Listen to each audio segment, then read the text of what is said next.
Barnik, welcome. I want to talk about the environmental impact of refurbished phones. Just tell me exactly how they compare to new ones. Yes, so Georgie, but if you look at the environmental impact of producing a brand new iPhone or a brand new Samsung Galaxy, typically we will expend nearly 80 kilograms of carbon dioxide. In terms of minerals and material, you need to mine roughly 35 to 40 kilograms of material needs to be mined, and remarkably, around 3,500 to 4,000 liters of water needs to be expended to create a new phone. Now, if you refurbish the phone, you actually save 90% of that. So, if you look at all the numbers I just gave you, divided by 10, and that's the environmental impact of a refurbished or a second life phone. I imagine most people keep their phones for around about 2 years, but how long can they go on for? A good smartphone. So, if you look at around the world, once someone purchases a phone, they will keep their phones for 2 to 3 years. But if you look at the phone and take the life cycle of the phone itself and not the individual, you can have these phones last for 6, 7, 8, sometimes even 10 years. We have seen a lot of operators, mobile operators around the world, where if you look at their iOS space, you will find significant amounts of iPhone 7, 8, 9, 10.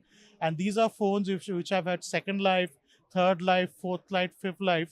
And every time you're giving a new life to the phone, you are saving 90% of the environmental impact of buying a new phone. How can telcos play a larger role, do you think, in the refurb ecosystem? See, telcos play a very critical role for a very simple reason. They own the consumers, right, and have a relationship with the consumers, and have a very important role in shaping the behavior of consumers.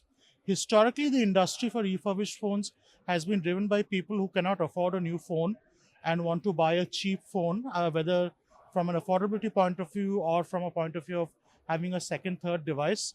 But what is now emerging, particularly in parts of Europe and the US, is that consumers are demanding for a second life device, right? And telcos can enable this by raising consumer awareness, attaching these second life devices to their plans, right? Today, if you buy a device in any country like the US or even in Europe, it comes with a payment plan and a monthly subscription. Now, the telcos can formalize this as a bundle, and consumers will then see a lot of authenticity and trust for this device. So, telcos can play a critical role. They are beginning to participate in this. You'll see a lot of telco shops, notably in France, where they have an area called recondition or refurbished, where they're actually explicitly selling refurbished phones. And why should telcos do it? If you again look at Europe, most telcos have committed to net zero goals of 0% by 2040, and refurbished devices are a very important component of that goal. Staying in Europe, I was just wondering how you see that market evolve here. So Europe has been a very conservative market with a lot of regulation protecting consumers on privacy, on quality.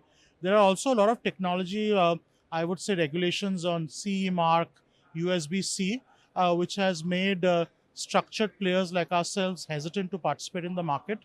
But what we are seeing is that telcos and big retailers are now stepping in to create the market for consumers. If you look at benchmarks in emerging markets, for every single new phone sold, you will have four refurbished phones sold. It's 1:4. In the US, it's zero point 0.3 is to 1, whereas in Europe, it's 0.05 is to 1, right? So there's a huge headroom for Europe to grow. And we believe with the right consumer value proposition, the right quality, the right trust, right, and the telcos and retailers stepping in to formalize and legitimize this, I think Europe can be I would say, a torchbearer for this revolution as we move forward. Fantastic. Barnik, thank you so much for your time. Thank you, Georgie.